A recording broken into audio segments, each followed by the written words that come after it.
At Thanksgiving dinner, my daughter-in-law left a card on the table. Family trip. Clean the house before we're back. Even the nanny went along. I simply smiled. When they returned and their keys didn't work in the door, my daughter-in-law fainted. I'm glad you're here.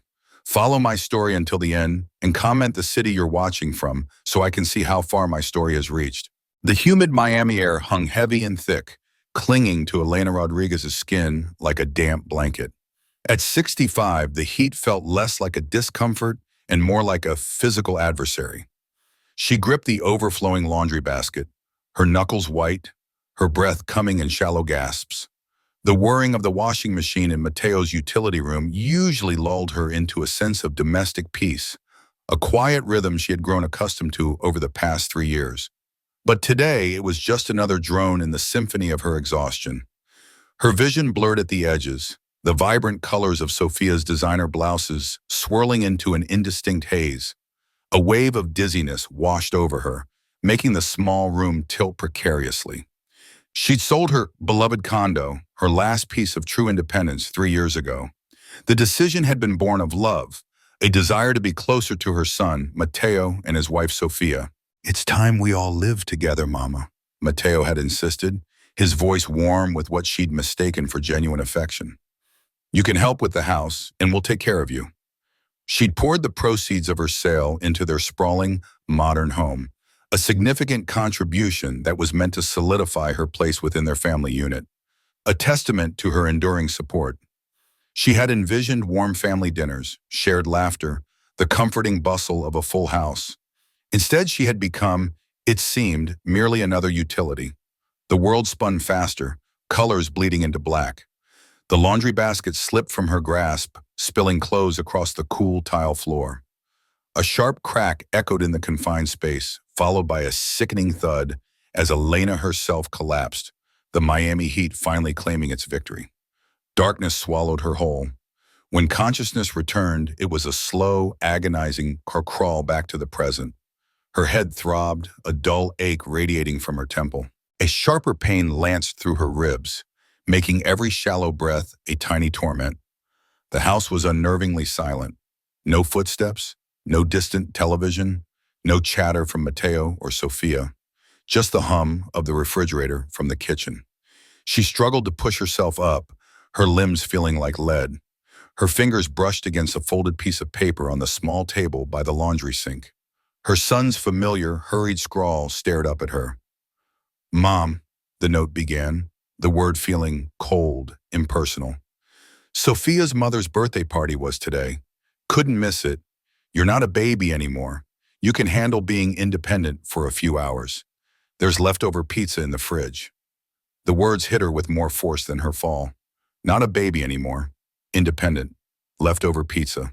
She reread it, her eyes tracing each character, searching for some hidden warmth, some flicker of concern. There was none. Only dismissiveness, a callous disregard for her well-being.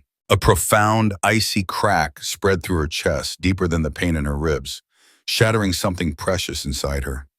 This wasn't just abandonment, it was contempt. A forgotten memory surfaced, sharp and clear. Her sister, Isabella, a woman known for her brutal honesty, had warned her years ago. Elena, Mateo only cares about Mateo. He's always been that way. Don't sacrifice everything for him. Elena had dismissed it then, blinded by a mother's love and the promise of a harmonious future. Now Isabella's words echoed in the oppressive silence of the house, a chilling prophecy fulfilled. With a strength she didn't know she possessed, Elena dragged herself to her feet. Each movement was a protest from her protesting body, but her will was hardening. She had to get help. She retrieved her car keys, her hands trembling. As she drove herself to the nearest emergency room, her gaze repeatedly flickered to her phone lying on the passenger seat. It remained dark, silent. No missed calls, no messages from Mateo. The hope, faint but persistent, that he might realize something was wrong and call slowly withered into despair. At the hospital, the bright lights seemed to amplify her isolation. Nurse Clara, a kind-faced woman with tired eyes, took her details. "Does your son know you're here, Mrs. Rodriguez?" she asked gently. Elena shook her head, a lump forming in her throat. Clara offered a sympathetic smile and dialed him down. Mateo's number, placing the phone on speaker. It rang 4 times, then went straight to voicemail. Clara tried again, then a third time, each attempt a fresh confirmation of his absence, his unavailability. Elena felt a wave of humiliation wash over her. Dr. Alva, a young, efficient doctor, examined her with a serious expression. Severe dehydration, Mrs. Rodriguez, and a mild concussion. Nothing immediately life-threatening, but we'll need to monitor you for a few hours. You must have someone look after you when you go home. Elena simply nodded, her gaze fixed on a distant point on the wall. The irony was not lost on her. She had given up her life, her friends, her independent support system, all for her son and his wife, only to find herself utterly alone in her moment of need. Her friendships had withered from neglect, her social calendar replaced by household chores for Mateo and Sophia. The drive back to the house was somber. The sun had set, plunging the quiet street into shadows. Mateo's sleek BMW was nowhere in sight. The house was dark, still, and empty. She walked into the kitchen, the silence oppressive. 2 cold, congealed slices of pepperoni pizza sat on the counter, a silent monument to his contempt. Next to them, a stack of envelopes. Bills. Mateo had asked her to help out with these last month, promising to reimburse her. She hadn't seen a cent. Later, as she lay in the unfamiliar bed in the guest room, trying to make sense of the day's cruel events, her phone buzzed. A text from Mateo. Hope you're feeling better. Sophia says, hi, home late, don't wait up. It was past midnight, no apology, no genuine concern, just a curt, impersonal dismissal. She dragged herself into the bathroom, flicking on the light. Her reflection stared back at her, a woman with tired eyes, a bruised temple, and the deep, indelible marks of betrayal etched across her face, but beneath the weariness, a new spark ignited.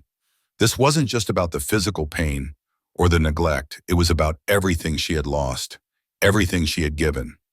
Elena Rodriguez looked at her reflection, and in that moment she resolved to uncover the truth about her finances, her place in this house, and most importantly, her lost self. The Miami morning light, usually a comforting glow, felt harsh and unforgiving as it streamed through the kitchen window. Elena, despite the lingering ache in her head and ribs, had risen early. Mateo was already there, clattering about, his movements brisk and untroubled. He hummed a tuneless melody as he prepared his protein shake, his mind clearly focused on the day ahead, which she knew involved a round of golf with his friend Leo. There was no apology in his eyes, no sign of remorse, just a casual nod in her direction, as if yesterday had been nothing more than a minor inconvenience. Morning, Mom, he said, taking a long sip from his shaker bottle, his back to her. Sleeping well? The question was a platitude, devoid of genuine curiosity. Elena felt a familiar knot tighten in her stomach. She braced herself. Mateo, we need to talk about yesterday, she began, her voice a little steadier than she felt. I collapsed. I was unconscious 4 hours. He turned then, a slight frown creasing his brow. Oh, that. Look, Mom, I'm really sorry we weren't here, but Sophia's mother's birthday party was a big deal. Family obligations, you know. He waved a dismissive hand as if swatting away an annoying fly. We couldn't just bail. Sophia would never forgive me. His words struck her like tiny shards of ice. Family obligations. Her collapse, her brush with serious injury, was simply an unfortunate clash with his obligations.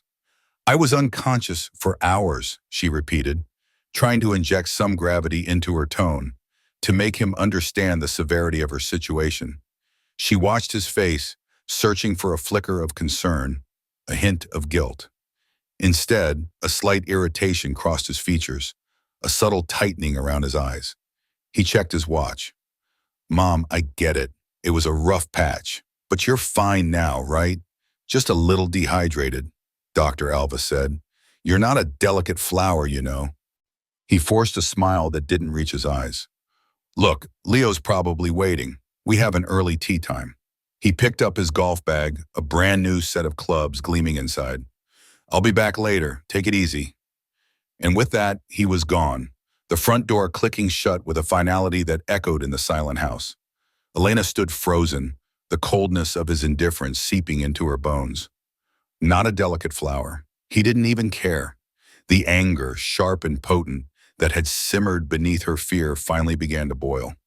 He had always been this way, self-absorbed, but she had never seen it so starkly, so cruelly. Then, a thought, cold and clear, cut through her rage. Mateo's laptop. He had asked her just a few weeks ago to help him organize his online banking, muttering something about being too busy. He'd even left it open on the kitchen island a few times, asking her to transfer funds or pay bills. She remembered the password, a simple sequence of numbers. Her fingers trembled as she sat down at the sleek silver laptop. The screen flickered to life. She navigated to the bank's website, her heart pounding a frantic rhythm against her ribs. First, she checked the joint household account, the one where her initial contribution had been deposited. She had expected to see at least $3,000 there, funds for groceries, utilities, and general household expenses, money she often supplemented with her own pension. The balance displayed, stark and unforgiving, was $237.42. A gasp escaped her lips. $237? That was impossible. She clicked on the transaction history, scrolling back through months of entries. Her eyes widened, a cold dread beginning to coil in her stomach. Dozens of automatic payments to Mateo Rodriguez's personal credit card, transfers labeled MR Investment to unrecognized account numbers, large cash withdrawals, sometimes several $100s at a time, with vague descriptions like miscellaneous, and then a recurring payment every month. Rodriguez Family Trust, admin fee. What was that? She had never heard of a Rodriguez Family Trust. A sick, sinking feeling gripped her. It wasn't just the household account. She had to check her personal savings. She still had access to it, she thought, through the same online portal she used for her pension. With a growing sense of panic, she logged into her individual savings account, the one where the remainder of her condo sale meant for her future, her security, was supposed to be. She had expected to find around $42,000. The number that flashed on the screen made her breath catch in her throat. $15,000. $15,000. It was a cruel mockery of what should have been there. Her mind raced, frantically searching for an explanation. Any explanation that didn't involve the chilling truth that was slowly, inexorably forming. She scrolled through her personal transaction history. There it was, clear as day. A recent $4,000 transfer, just last week, to Rodriguez Family Trust. Another $3,000 2 months prior. And before that, numerous smaller transfers, sometimes as little as $500, sometimes $1,000, all directed to various unnamed accounts, or tagged as family support. The cold dread that had started as a coil now spread through her entire body, a paralyzing realization. Mateo hadn't just been careless or forgetful, he had been systematically draining her accounts, her life savings, for over 2 years. The promises of shared living, of taking care of her, were all a calculated deception. He had taken her money, her security, her independence, and then left her to collapse alone. Just as the full weight of the betrayal settled upon her, the sound of light footsteps approached. Sophia entered the kitchen, perfectly coiffed, carrying a small designer handbag. She smiled brightly, seemingly oblivious to the storm brewing in Elena's eyes. "Oh, good morning, Elena," Sophia chirped, her voice light and airy. "Feeling better after the mess from yesterday? Mateo said you had a little tumble." "The mess from yesterday," Elena echoed, the words tasting bitter. She fought to keep her voice even, to appear calm. "Sophia, what do you know about something called the Rodriguez Family Trust?" Sophia paused, her perfectly manicured hand reaching for a piece of fruit. She chuckled, a dismissive, tinkling sound. "Oh, that's just one of Mateo's little financial planning things. You know, for tax purposes, men and their money schemes, right?" She tossed her head back, her laughter echoing in the now too quiet kitchen. "Honestly, I don't pay much attention to all that. Mateo handles all the finances. He's so good with numbers." She winked, completely missing the silent devastation unfolding before her. "Don't you worry your head about it. Mateo's got it all under control." Under control. Elena looked down at the laptop screen, the numbers flashing like accusations. Mateo had it all under control indeed. He controlled her money, her future, and now, it seemed, her very life. With Mateo off golfing and Sophia likely indulging in one of her elaborate nail salon appointments, the house was eerily silent once more. This time, however, Elena didn't feel alone in a desperate way. She felt a creeping, chilling solitude that demanded action. She began to move through the house, not as a caregiver or a resident, but as an investigator. Every item, every detail, suddenly held a new, sinister significance. She started in the master bedroom, a lavish space dominated by a king-size bed. She remembered proudly contributing a significant sum for it, a housewarming gift that was meant to cement her role in their new life together. She opened Sophia's enormous walk-in closet, a cavern of designer labels. Her eyes scanned the price tags, her mind connecting the dots to the irregular credit card payments and transfers she'd seen in the online banking records, many charged to cards linked to what she now realized were her own accounts. The plush, renovated master bathroom with its gleaming marble and high-end fixtures was another of her contributions, a generous gift she'd offered to help them settle in. Each memory now tasted like ash. Finally, she found herself in Mateo's home office, a room she rarely entered. The heavy oak desk was cluttered with papers, but it was a locked drawer that drew her attention. She remembered Mateo once mentioning where he kept a spare key, tucked away in an old cigar box on a high shelf. Her fingers, still trembling slightly, found it. Inside the drawer, amidst other important-looking documents, was the house deed. She pulled it out, her heart thumping against her ribs. Her name was nowhere on it. Sole owner, Mateo Rodriguez.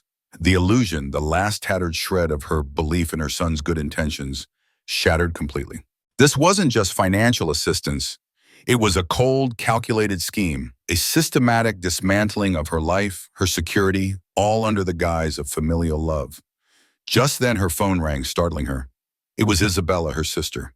For years, their calls had been mostly superficial, pleasantries exchanged across the miles. But today, something broke inside Elena. "Isabella," she managed, her voice cracking. "I think I'm in trouble. Real trouble. I think I've been paying for my own disappearance." There was a stunned silence on the other end. Then Isabella's voice, sharp and protective, cut through the line. "Elena, what are you talking about? Tell me everything. Where are you? Are you safe?" Elena, in a torrent of words, poured out the details of her collapse, the note, the bank accounts, the house deed. Isabella listened, her usual gentle demeanor replaced by a steely resolve. "Elena, pack a bag. Come to my house. Now, don't tell him where you're going. Just come." As if on cue, the familiar rumble of Mateo's BMW pulling into the driveway broke the quiet. Panic flared in Elena's chest.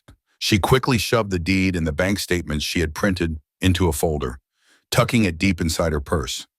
She hurried out of the office, wiping the terrified look from her face, replacing it with a mask of forced normalcy. Mateo entered, golf bag slung casually over his shoulder, a relaxed smile on his face. He looked rejuvenated, oblivious to the emotional earthquake he had caused. "Rough day on the greens," he announced, dropping his bag by the door. "What's for dinner, Mom? I'm starving." Elena met his gaze, her own eyes betraying none of the turmoil within. "I won't be having dinner here tonight, Mateo," she said, her voice surprisingly steady. "I'm going to visit Isabella." Mateo's smile faltered, replaced by a flicker of annoyance, then suspicion. "Isabella? Tonight? But it's already getting dark, Mom. Are you sure that's a good idea? You might get confused driving at night." The condescension was palpable. The infantilizing tone, a deliberate attempt to control her. A cold, hard resolve settled over Elena.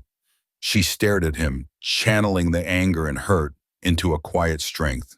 "I'll be fine," she retorted, her voice carrying a subtle but unmistakable edge. "After all, I'm not a baby anymore."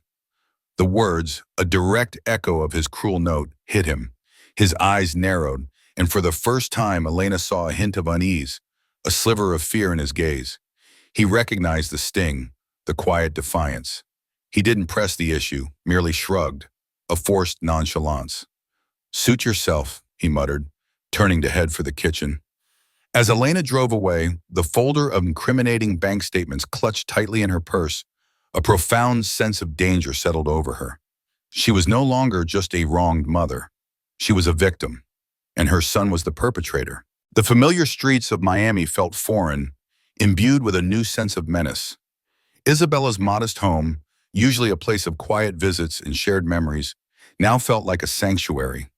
The moment Isabella opened the door, her sister's keen eyes immediately registered Elena's exhaustion, the faint bruise on her temple, the tremor in her hands. "Lena, you look like you've been through a war," she said, her voice laced with concern, pulling her inside. Lena didn't waste a moment. She walked straight to the dining table, her hands already pulling the folder from her purse. She spread the bank statements across the polished wood, each page a testament to her son's betrayal, like evidence laid out in a crime scene. Isabella, her face grim, sat beside her, meticulously reviewing each line item. "This is monstrous," Isabella whispered, her voice tight with disbelief and anger as she scrolled through the online printouts. "So he's drained about 27,000 from your accounts, by my quick count, since you moved in, and the transfers, bi-weekly payments, almost like a salary. It aligns perfectly with the day you moved in, Elena. This wasn't accidental. This was planned." Elena nodded, a fresh wave of humiliation washing over her. "And that's not even counting everything else," she continued, her voice flat. "The $2,300 a month I've been giving him for the mortgage, the $400 for utilities, the payments for Sophia's car, Patricia's car, his daughter from his first marriage, Isabella. He even had me paying for his country club membership, claiming it was for family outings." The words tumbled out, a litany of financial exploitation, each revelation a fresh stab to her heart. Isabella's gaze, usually so soft, hardened as she meticulously reviewed the financial documents. "Elena," she said, her voice low and grave, "what Matteo and Sophia have done, it's called equity stripping. They systematically drained your financial resources, preying on your trust, your vulnerability." Elena flinched, the term feeling like a physical blow. "But it's Matteo," she protested, her voice weak, desperate to cling to some semblance of the son she knew. "I raised him. I sacrificed everything for his education, his future. How could he—" The words trailed off, caught in a choke of disbelief and pain. Isabella reached across the table, her hand gently covering Elena's trembling one. "He exploited your love, Elena, your unconditional trust. That's what makes this so much more cruel." Isabella's words, though gentle, were firm, refusing to let Elena retreat into denial. Elena searched her memory, trying to recall a single selfless act from Matteo in the past 3 years, a moment of genuine care or generosity that wasn't followed by a request for money or a convenient absence. There was none, only vague promises, thinly veiled demands, and a pervasive indifference that now seemed to paint every interaction in a new chilling light. The realization was crushing. That night, despite the turmoil of the day's revelations, Elena slept deeply in Isabella's guest room. For the first time in 3 years, she was free from the low thrum of anxiety that had become her constant companion in Matteo's house. Here, there was no fear of being left alone, no looming expectation of service, no subtle indignities to endure. Just quiet, comforting peace. The next morning, over steaming mugs of coffee, Isabella and Elena delved deeper into the labyrinth of Elena's shattered finances. Isabella, with her methodical mind, guided Elena through the digital records. Then, another discovery. Buried within a credit report Elena never knew she had was an active credit card account in her name. The balance? A staggering $8,400. "Look at these transactions, Elena," Isabella pointed. "Expensive restaurants, high-end shopping in Miami's design district, even a plane ticket and hotel booking for a weekend in Key West. A trip you never took." A cold clarity washed over Elena. "Sophia," she whispered, the name a venomous taste on her tongue. "She handled all my mail, said it was easier for her to sort it. She must have applied for it." The thought of Sophia, with her bright smiles and dismissive laughter, orchestrating this theft, made Elena's stomach churn. "This isn't just theft, Elena," Isabella stated, her voice tight with anger. "This is outright fraud, identity theft. They used your good name, your credit, to fund their lavish lifestyle, and they let you bear the debt." Another grim discovery followed. A $15,000 loan, taken out in Elena's name just 6 months ago. The money had been deposited into an account she didn't recognize, never reaching her. The weight of it all, the sheer audacity of their deception, pressed down on her. "Why?" Elena whispered, her voice barely audible. Tears welled in her eyes, blurring the numbers on the screen. "Why would they do this to me?" Isabella's grip on her hand tightened. "Because they could, Elena, because you trusted them completely. And they used that trust as a weapon. They saw you as a resource, not a mother." The raw truth of Isabella's words hung in the air, undeniable and devastating. Isabella then turned to Elena, her eyes filled with a fierce determination. "We have to call the police, Elena. This is a crime." Elena recoiled, her maternal instinct, however bruised, flaring. "The police, but Matteo is my son. I can't do that to him." The image of a small boy, Matteo, picking dandelions for her on Mother's Day, a gap-toothed smile on his face, flashed before her eyes. The innocent child she remembered was in stark contrast to the monster revealed by these documents. Isabella's voice softened slightly, but her resolve remained unshaken. "Elena, this isn't about the little boy who picked dandelions. This is about a man who has stolen over 50,000 from you, ruined your credit, left you for dead, and destroyed your financial future. This isn't just a family dispute, it's a systematic criminal act. If you don't act now, they will continue to do this, and you will lose everything you have left." Elena broke down then, truly broke down. The sobs were deep, guttural, racking her body. She wasn't just crying for the money or the betrayal. She was crying for the innocent child Matteo once was, for the idealized son she had clung to for so long, and for the profound loss of that dream. Isabella held her, stroking her hair, letting her weep. "That little boy might have grown into a good man, Elena," Isabella murmured softly. "But this Matteo, this man isn't that child anymore." That afternoon, with Isabella by her side, Elena began the arduous process of untangling her financial nightmare. They placed fraud alerts on all her accounts, closed the fraudulent credit card, and requested detailed transaction records from every bank and credit institution she was involved with. Each call was a step closer to confronting the painful truth. As they finalized the last fraud alert, a chilling realization dawned, one that Isabella articulated with a grimace. "Elena, do you know what their ultimate plan was? Their exit strategy?" Isabella paused, then continued, her voice heavy. "They were waiting for you to die. They would have inherited whatever scraps were left without ever having to acknowledge their theft."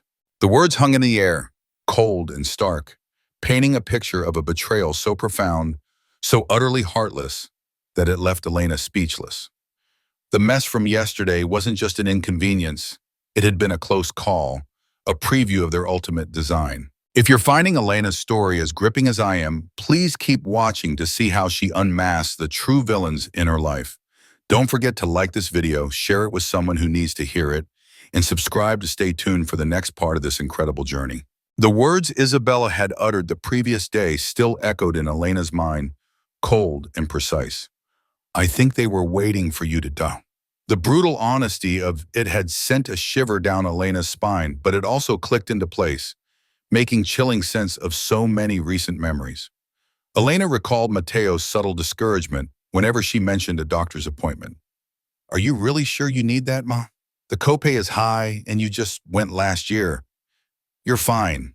She remembered overhearing him and Sophia discussing her health, not with concern, but with a detached, almost clinical tone, as if she weren't even in the room. "She's always complaining about something," Sophia would sigh. "Just make sure she takes her vitamins, Matteo," her son would reply, as though she were a pet that needed maintenance. The cumulative effect of their actions, Elena now realized, wasn't just neglect, it was deliberate. "They were killing me slowly," Elena whispered, the realization a bitter taste on her tongue. "Through the stress, the isolation, making me feel worthless, like a burden. They were just waiting for nature to take its course so they could claim whatever was left." The thought was sickening, yet liberating in its clarity. Just then her phone buzzed on the table beside her. It was Matteo. For the first time in years, Elena felt a surge of defiant strength. She let it ring, watching as his name faded, the call going to voicemail. The simple act felt momentous, a tiny victory in a battle she was just beginning to understand. I'm going to disappoint them, Elena declared to Isabella, her voice firm, resolute. I'm going to fight back. 3 days later, the quiet sanctuary of Isabella's home was interrupted. A heavy knock sounded at the door. Elena, still bruised but considerably stronger, nodded to Isabella. It was time. Isabella opened the door to reveal Matteo, his face a carefully constructed mask of wounded concern, perfected manipulation. He was dressed in his casual golf attire, looking every inch the aggrieved son. "Mom," he exclaimed, stepping inside, his eyes immediately searching for Elena. "What is going on? Why did you disappear without telling anyone? Sophia and I have been worried sick." His voice dripped with practiced sincerity, a performance Elena had once fallen for hook, line, and sinker. Elena rose from the armchair, meeting his gaze evenly. "I left you a note, Matteo," she said calmly, her voice devoid of emotion. "Just like you did for me." The subtle jab landed and Matteo's eyes flickered, his jaw tightening almost imperceptibly. His gaze then darted to the dining table where a few of the bank statements were still spread out, almost deliberately left there. The mask of concern began to slip, revealing a flash of calculation, a hint of alarm in his eyes. He quickly recovered, forcing a look of confusion. "A note? Mom, what are you talking about?" Elena didn't let him deflect. "The 27,000 that disappeared from my savings account, Matteo. The money I was saving for my future." Matteo scoffed, a dismissive laugh escaping his lips. "That money, Mom, we talked about this. You agreed to help with household expenses. That money went into the house, into our shared life. It's not disappeared. It's where it's supposed to be." He spread his hands, feigning exasperation. "Did Isabella put these ideas in your head? She always was dramatic." "Household expenses?" Elena countered, her voice gaining strength, each word a precise cut. "Let's be precise, Matteo. You told me the mortgage was $2,300 a month, and utilities were $400. That's $32,400 a year. In 3 years, that's $97,200. Yet, from my accounts alone, you've taken over $60,000, not including the value of my condo. Where did the rest go, Matteo? What exactly was I paying for?" Before Matteo could formulate another glib answer, Isabella stepped forward, a printed credit card statement in her hand. "And perhaps you can explain this, Matteo," she interjected, her voice sharp. She laid the document on the table. "And put $400 balance on a credit card in Elena's name. For expenses like your Key West trip, expensive restaurants, and shopping Sophia B. enjoyed. A card Elena never applied for, never saw, and never used." Matteo's face flushed. He tried to deflect again, a desperate attempt to regain control. "This is ridiculous. It must be identity theft, Mom. It happens all the time. Someone must have gotten your details." He tried to snatch the statement, but Isabella held it firm. "Funny you should say that, Matteo," Elena cut in, her eyes boring into his. "Because the application for this credit card was processed online, from an IP address directly traceable to your house. On a Tuesday afternoon while I was out grocery shopping. A house where only you, Sophia, and I lived. So tell me, Matteo, who exactly was stealing my identity from your living room?" The carefully constructed mask on Matteo's face shattered. The charming veneer, the wounded concern, the practiced manipulation, all evaporated, replaced by a raw, ugly cocktail of cold calculation, simmering anger, and undisguised contempt. His eyes narrowed, his jaw clenched, and his true self, the selfish, predatory man Isabella had warned her about, finally stood revealed. He leaned forward, his voice dropping to a low, chilling tone, devoid of any pretense of affection. "Look, Mom, let's be realistic. You were getting older. You needed somewhere to live, someone to look after you. This money, your contributions, as you call them, were simply payment for services rendered. We housed you, fed you, kept you company. Think of it as rent. And frankly, it saved us a fortune on a decent retirement home." He smirked, a cruel, triumphant twist of his lips. "You should be grateful, Mom. We made sure you were comfortable."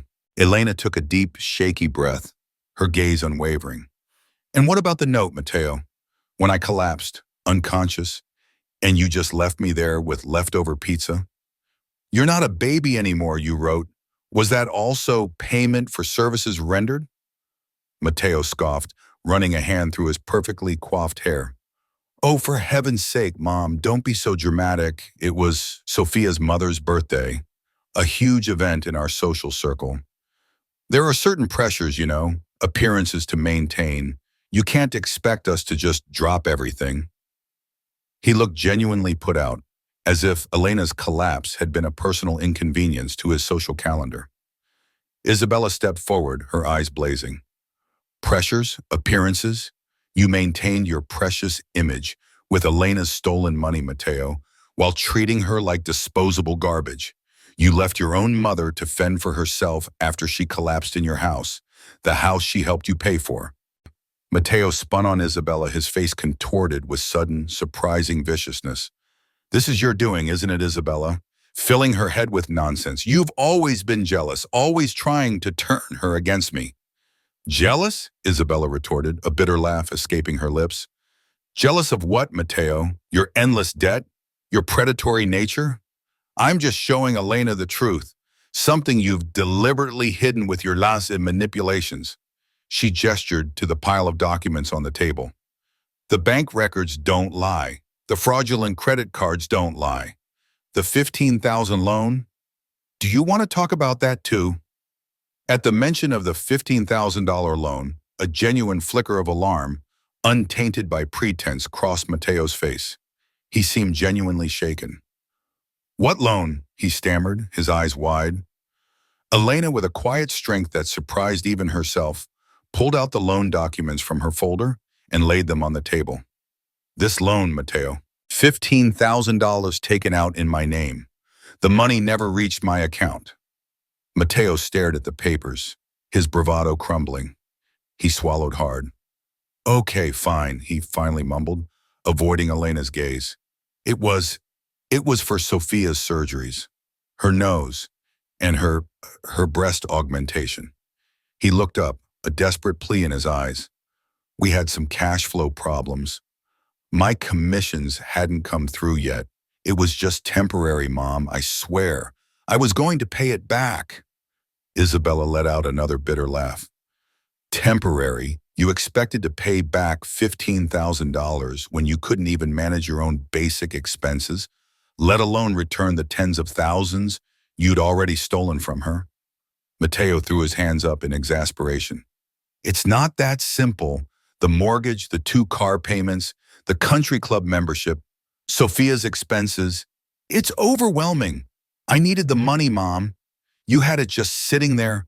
Money you weren't using anyway. It was helping family. What's wrong with that? His voice rose, tinged with a desperate self-pity that was almost sickening. Elena watched him, her heart aching with a profound, quiet sadness for the man her son had become. Her voice was barely a whisper, yet it cut through his frantic excuses. Mateo, what was your ultimate plan? He stopped, his eyes darting around the room, caught like a cornered animal. The question hung in the air, heavy with unspoken implications. He knew what she was asking. He knew Isabella knew. He finally looked at Elena, defeat coloring his features. He drew a deep breath and in a low, choked voice admitted, We just hoped you wouldn't live long enough for it to matter. The words hung in the air, a final brutal confirmation of Isabella's chilling prediction. Elena felt a cold emptiness spread through her. And what did you think that would be, Mateo? She asked, her voice flat, emotionless. Another 5 years? 10? Mateo looked at her, his expression a mix of bewilderment and calculated pity. Mom, you're almost 75, right? So maybe 5, 10 years at most. I mean, with your health. Elena looked at him, her heart breaking into a million pieces. Mateo, she said, her voice barely audible, I'm 65. I have potentially 20 to 25 more years of life ahead of me. The color drained from Mateo's face. The reality of her words struck him with the force of a physical blow.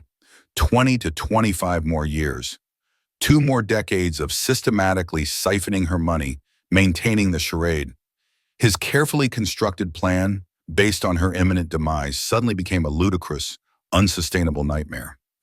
He stared at her, genuinely shocked. So, Elena continued, pressing her advantage, you intended to keep stealing from me for another 2 decades, to bleed me dry until there was nothing left.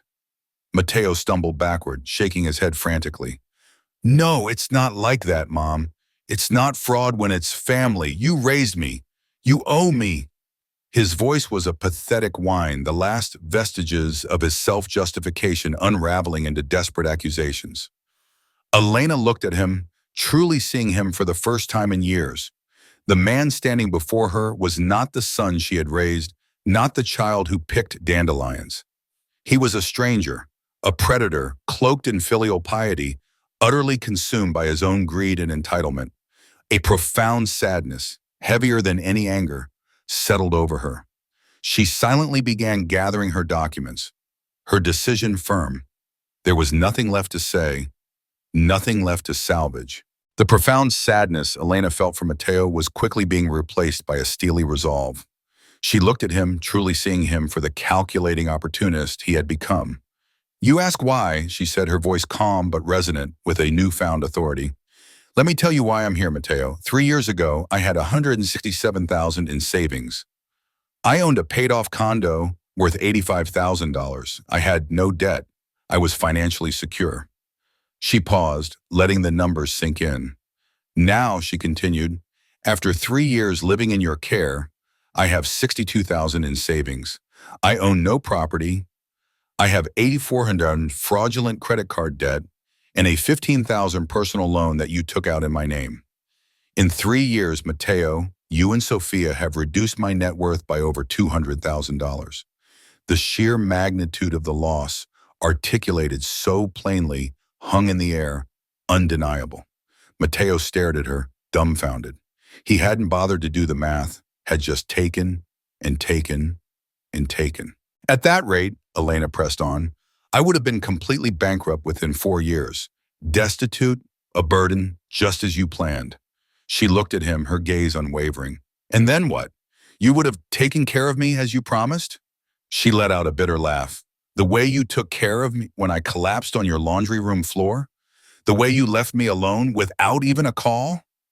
Before Mateo could formulate another weak excuse, Isabella, who had stood silently by, watching her nephew's pathetic unraveling, moved to the front door.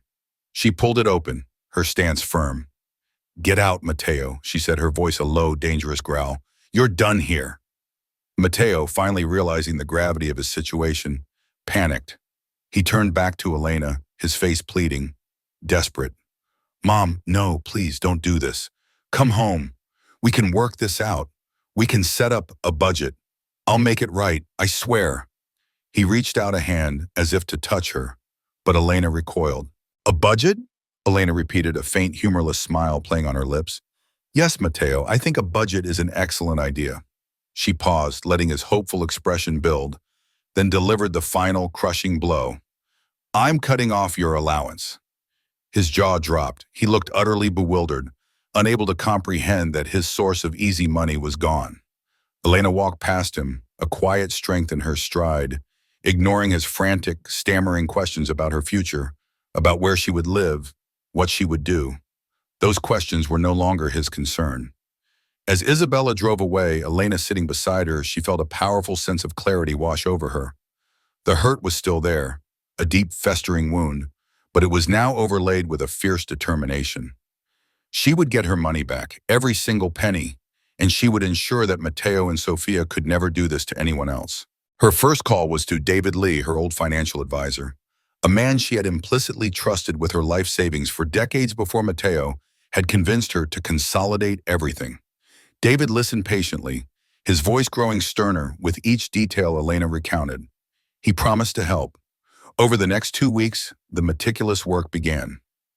Elena, Isabella, and David Lee delved deep into the financial wreckage Mateo and Sophia had wrought. Every statement, every transaction, every phantom investment was scrutinized.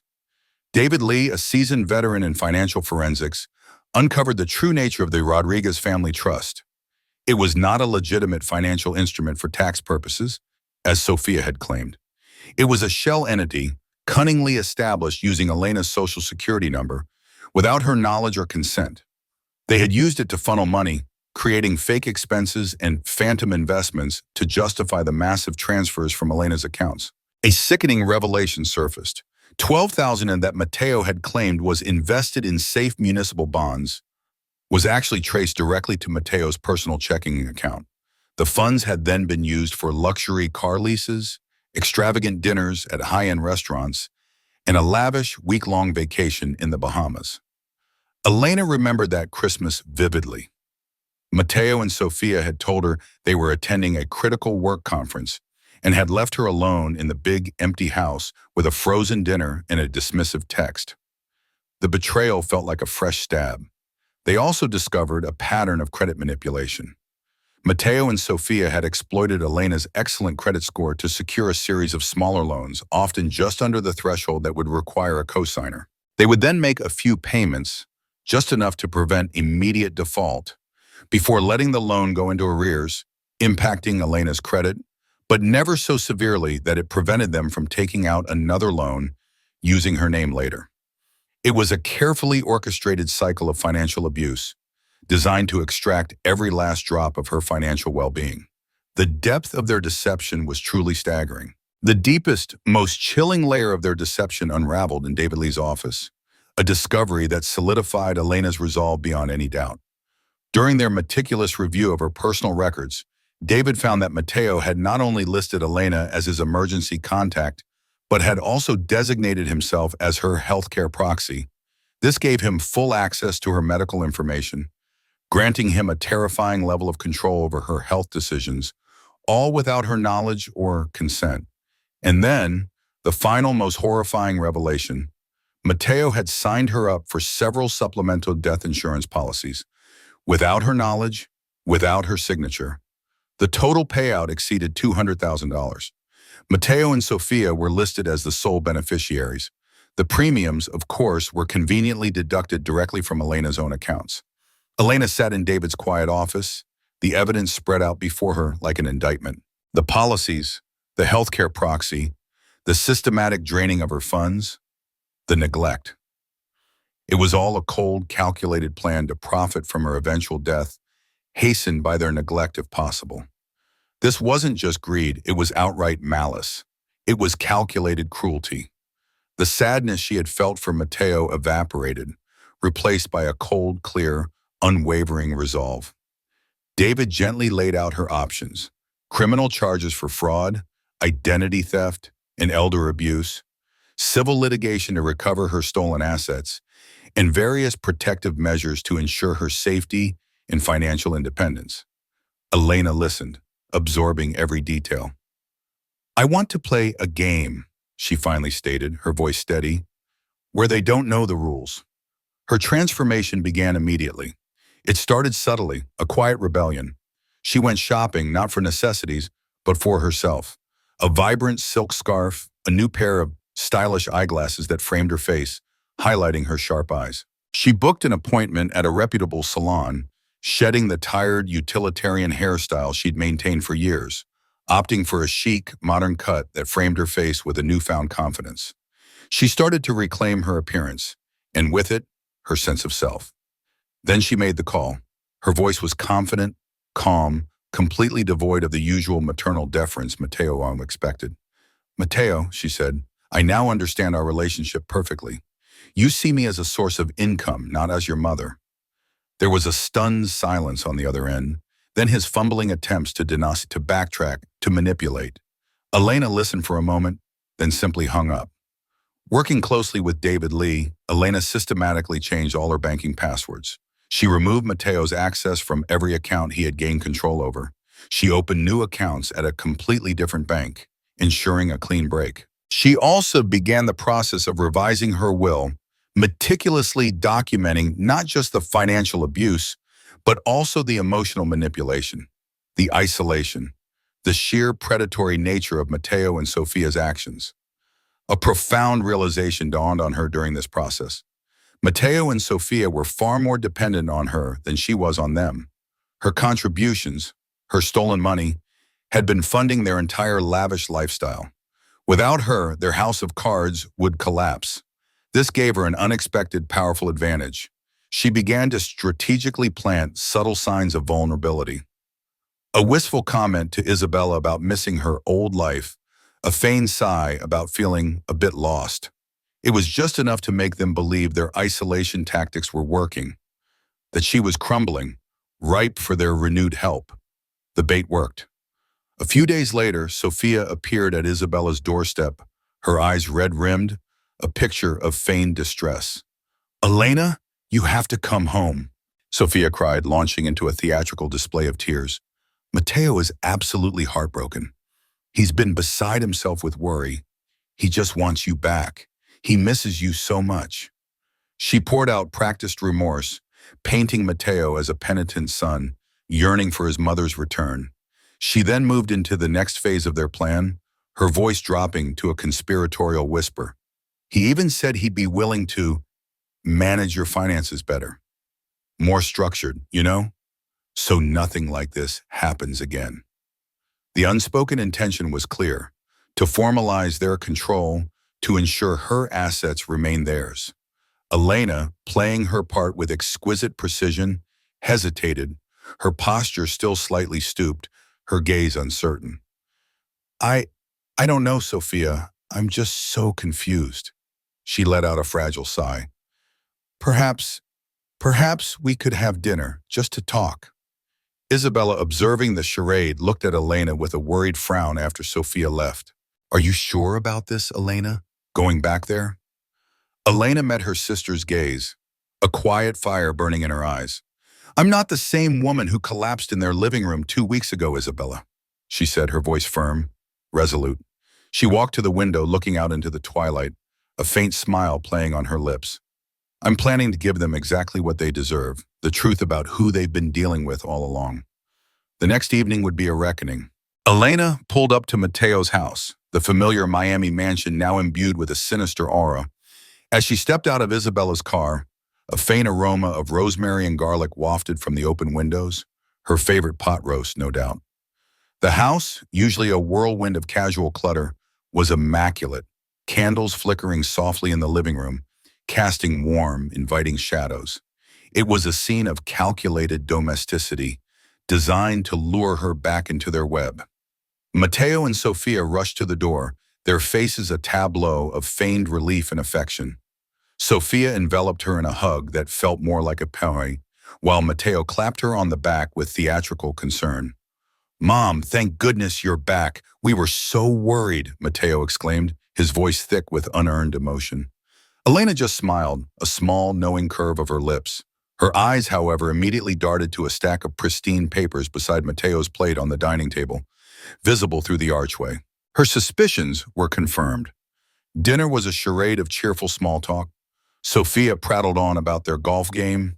Matteo offered exaggerated compliments about the pot roast. And Elena played the role of the frail, slightly confused matriarch, offering vague responses. Beneath the forced smiles and polite chatter, however, their eyes constantly flickered towards her, betraying their eager anticipation. They were waiting for their moment. After a dessert of store-bought apple pie, Matteo cleared his throat, pushing his plate aside. He retrieved the stack of papers Elena had spotted earlier, presenting them with a flourish. "Mom's dear," he began, a triumphant gleam in his eyes. "Sophia and I have been so worried about your financial well-being. So we consulted a financial planner, a really good one, and we've put together a comprehensive plan for your future." The plan was a thinly veiled trap. It demanded Elena sign over full power of attorney to Matteo, transfer her remaining assets to the Rodriguez Family Trust, the shell entity they'd created, and in return accept a paltry $800 monthly allowance for her personal expenses. Elena feigned mild interest, her gaze drifting over the neatly typed paragraphs. "My savings? And what about my future care?" she asked, her voice soft, hesitant. Matteo and Sophia exchanged a smug glance. "Don't you worry your head about a thing, Mom," Sophia chirped, her voice dripping with condescension. "We'll manage everything. You can relax, enjoy your golden years. It's what family does." Elena looked from one to the other, her gaze hardening. And how long, she asked, her voice now clear and resonant, cutting through the saccharine lies. Do you expect me to live? The question hit them like a physical blow. Their smiles faltered, their carefully constructed masks cracking. The air in the dining room grew thick with unspoken accusation. Elena didn't wait for an answer. She picked up her own folder, which she had discreetly placed beside her chair. 3 years ago, she began, her voice gaining strength with each word, I had $167,000 in savings. I owned a paid-off condo worth $85,000. I had no debt. I was completely secure. She paused, letting her words sink in. Now, after 3 years under your care, I have $62,000 in savings. I own no property. I have $8,400 in fraudulent credit card debt and a $15,000 personal loan taken out in my name. In 3 years, Matteo, Sophia, you have reduced my net worth by over $200,000. Sophia's mask finally shattered, rage contorting her features. You're not going to figure anything out, Elena, she shrieked, her voice shrill. You're just a confused old woman who made some bad financial decisions. You're nothing. Oh, but I have figured things out, Sophia, Elena replied, her voice dangerously calm. And I have proof. She began to lay out her evidence. A handwriting expert has confirmed that my signatures on those death insurance policies were forged. Computer forensics has traced the applications for those credit cards back to your home IP address, Matteo. And then there's the bank security footage of both of you using my ATM card for cash withdrawals. The recorded phone calls where you discussed my impending demise, Sophia, and the credit card receipts with forged signatures for expenses I never incurred. She paused, letting the weight of each piece of evidence settle upon them. Then, her eyes gleaming with triumph, she added, but perhaps the most interesting piece of evidence is this. She pulled out a small digital recorder, a recording of Matteo admitting that you were both waiting for me to die, to clear your debts and inherit my assets.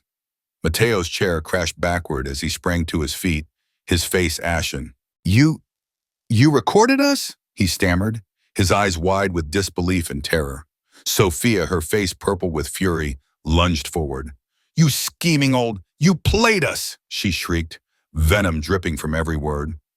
Elena met her gaze, a calm, unwavering power radiating from her. I learned from the best, Sophia. Elena stood up, a quiet dignity in her posture. My ultimate demand, she stated, her voice resonating with authority, is for both of you to truly understand the depth of your betrayal. Not just the money, but the complete destruction of my trust, my peace, my life. She walked slowly to the front door, opened it, and stepped outside, turning to face them one last time. The broken and defeated old woman you knew is gone, she declared, her voice ringing with newfound freedom. Then she pulled out her phone. The police are minutes away, she informed them, her finger hovering over the dial pad. They'll be serving you fraud charges. This house, the cars, even your country club membership will all be seized as part of the investigation into your elder abuse and financial crimes. Matteo collapsed onto the marble steps, his face crumpling. Mom, where will we go? He whispered, tears streaming down his face. Elena looked down at him, her gaze devoid of pity. That's not my problem anymore. She took a deep breath, the fresh Miami air filling her lungs. You taught me an important lesson, Matteo. Blood doesn't make family, and family doesn't give you the right to destroy someone who loves you. Sirens, faint at first, grew louder in the distance. Matteo, looking utterly broken, lifted his head, his eyes pleading. I'm sorry, Mom. Elena's reply was cold, final. You're sorry you got caught. She turned and walked away, not looking back as the flashing blue and red lights of the police cars pulled into the driveway. 6 months later, Elena thrived in her new apartment, a bright, airy space chosen and paid for with her own recovered money. The criminal trial against Matteo and Sophia was scheduled, and the civil suit to recover her assets was progressing steadily. Matteo and Sophia were working grueling retail jobs, barely earning enough to pay their mounting legal fees. Elena felt no pity. Isabella visited every Sunday, and together they meticulously planned a long overdue trip to Europe. Elena ignored the occasional calls from Matteo and Sophia, having learned that sometimes the greatest act of love you can perform is refusing to let someone continue hurting you. At 60, Elena Rodriguez was finally free, independent, and surrounded by people who valued her for who she was, not what she could provide. The matriarch had learned to protect herself, and in doing so, she had changed everything.